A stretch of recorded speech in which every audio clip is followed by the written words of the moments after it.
Okay, class, today we're going to start talking about what led to the War of 1812. Let's rewind for just a second.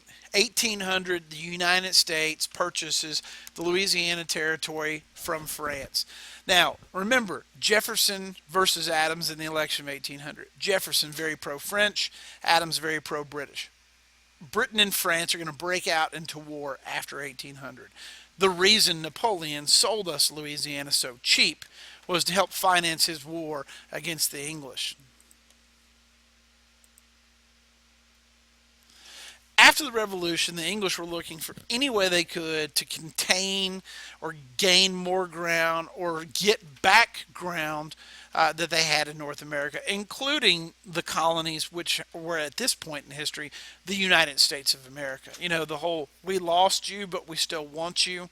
They still had control in Canada, but they knew a new war was on the way. Napoleon had said earlier that by selling Louisiana, he felt he was creating a rival for the British in North America, and that he was giving the United States, a lot of power to be kind of a pain to the British. Napoleon was right. So, reason number one, this idea was called impressment. And here's what happened. As American merchant ships traded throughout the world, the British began stopping these ships with warships. Now, a merchant ship doesn't have guns and cannons and all that. So as these warships would stop these American ships, the people from the British warships would board the American vessels. And they would say, this is Joe Livingston. We know it's Joe Livingston. He's a runaway sailor from our Navy. And his name may be Tim Thompson. And he may be born in Massachusetts. Never even seen England in his life. And they would take these sailors off these American ships and they would put them into the British Navy. That was known as impressment.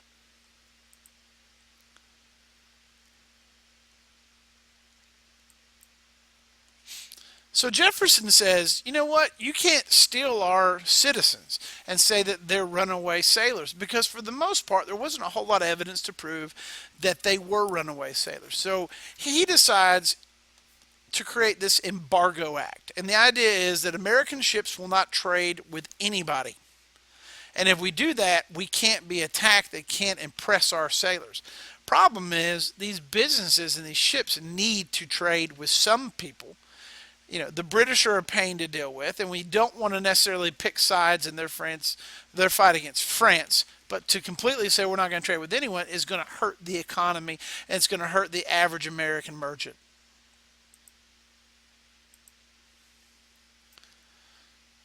So after some reconsideration, Jefferson decides to come back, and we have what's called the Non-Intercourse Act. And this was a much more popular idea. Instead of saying we're not going to trade at all with anybody, we're just not going to trade with France, England, or any of their colonies. We're going to make sure the French don't, or the British don't get mad at us if we trade with the French. And we're going to make sure we stay away from the British because they're impressing our citizens. Back in the Canadian region, or the region that we now know as the Midwest, including Minnesota, Wisconsin, Michigan, Illinois, Indiana, the Native American population is really working good relations with the British. They're trading, they're supplying the Native Americans because the British want the Native American population to help them. They understand that Native Americans are not happy with the United States, and especially that the United States keeps pushing further westward. So the British encourage the Native Americans, hey, fight back. Now, this works out really well for the British. This isn't so much because they really care about the Native Americans. This is a way for them, in their mind, to keep America occupied with a war on American soil so we don't help the French. So one of these Native American leaders, Tecumseh, believed that Native Americans should fight back.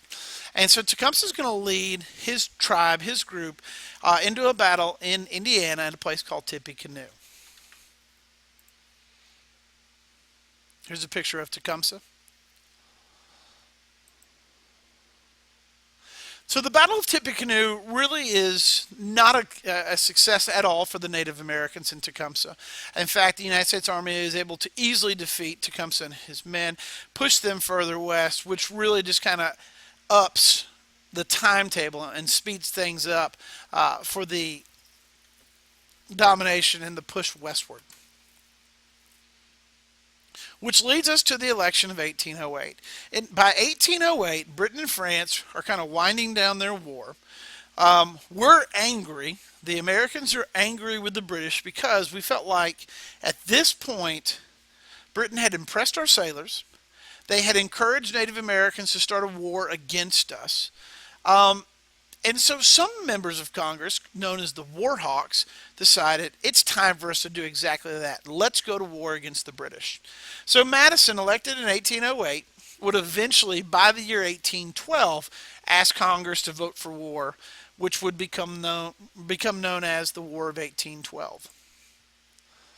As you can see, in 1808, Madison edged out Pinckney, the Federalist candidate. So the Democratic Republicans, who had had Jefferson from 1800 to 1808, had now elected yet another member of their party.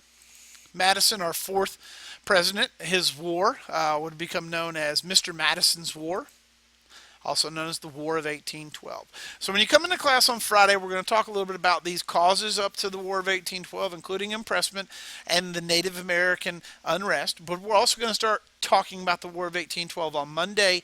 We'll continue that a little bit into next week. And just kind of a heads up for you, look for a quiz test of some sort, probably to be coming Thursday, Friday of next week. Thanks for hanging in there with us, and if you got any questions, please feel free to bring them with you to class tomorrow, or later on this week for that matter.